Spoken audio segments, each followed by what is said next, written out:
ವರ್ಷ ಮುಗಿದ್ರೂ ಕೂಡ ಹ್ಮ್, ಹ್ಮ್.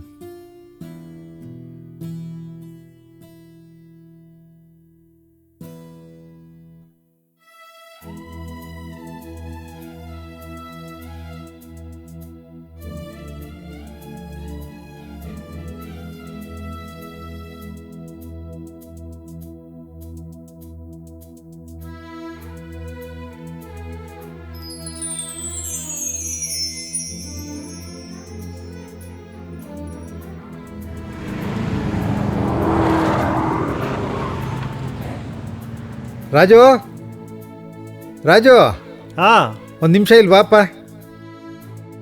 ಏನಾಯಿತು? ನಾನು ನಿನಗೇನೋ ಥರ ಕೇಳಿದ್ದೆ, ತಂದೇನಪ್ಪ? ಅಪ್ಪ, ನೀವೇನು ಕೇಳ್ತೀರ ಅಂತ ನಂಗೆ ಗೊತ್ತಾಯ್ತು. ಸ್ವಲ್ಪ ಹಿಂದೆ ತಿರುಗಿ ನೋಡಿ.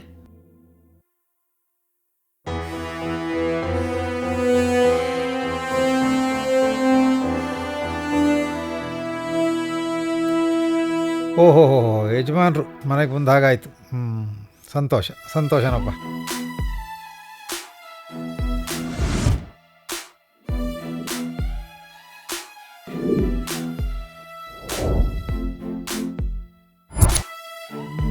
ನಮ್ಮಪ್ಪ ಯಾಕೆ ಪದೇ ಪದೇ ಹತ್ರ ಹೋಗಿ ನೋಡ್ತಾ ಇದ್ದಾರಲ್ಲ?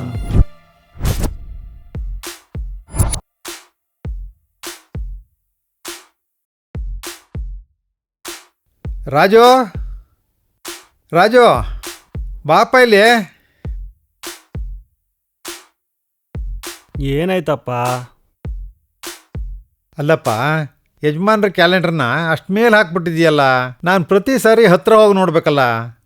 ನಿನಗೆ ನನ್ನ ಕಣ್ಣು ಮಂಜು ಅಂತ ಗೊತ್ತಿಲ್ವೇ? ಅಪ್ಪ, ನೀವು ಹಿಂಗೆ ಹೇಳ್ತೀರಂತ ನಂಗೆ ಮುಂಚೆನೇ ಗೊತ್ತಿತ್ತು. ಅದಕ್ಕೆ ನಿಮಗೋಸ್ಕರ ಏನೋ ತಂದಿದ್ದೀನಿ, ಇರಿ ತೊಗೊಂಬರ್ತೀನಿ.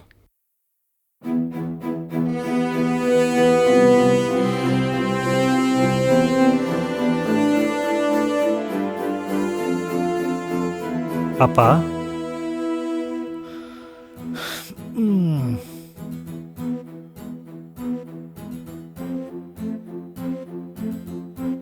ಅಪ್ಪ, ನಿಮಗೆ ದಾದಾವ್ರಂದರೆ ಎಷ್ಟಿಷ್ಟ ಅಂತ ನಂಗೆ ಚೆನ್ನಾಗಿ ಗೊತ್ತು.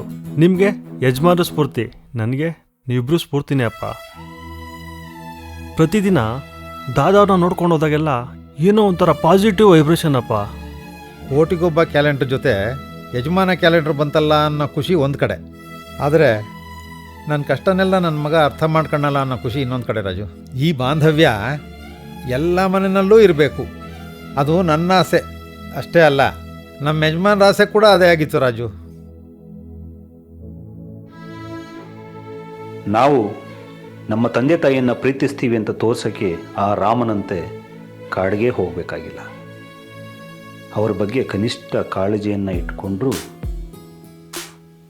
ಅವರು ಅದೆಷ್ಟೋ ಸಂತೋಷ ಪಡ್ತಾರೆ. ಯಜಮಾನರು ಹೇಳಿದ್ದು ಕೂಡ ಅದನ್ನೇ, ತಂದೆ ತಾಯಿಯನ್ನು ಪ್ರೀತಿಸಿ ಅವರ ಕಾಲಡಿಯಲ್ಲಿ ಸ್ವರ್ಗ ಇದೆ ಕಾಣಿ ಅಂತ. ಈ ಕಿರುಚಿತ್ರ ಹೇಳ್ತಿರೋದು ಅದನ್ನೇ. ನಮ್ಮ ತಂದೆ ತಾಯಿಯನ್ನು ಪ್ರೀತಿಸೋಣ, ಅವ್ರ ಬಗ್ಗೆ ಕಾಳಜಿಯನ್ನು ತೋರೋಣ.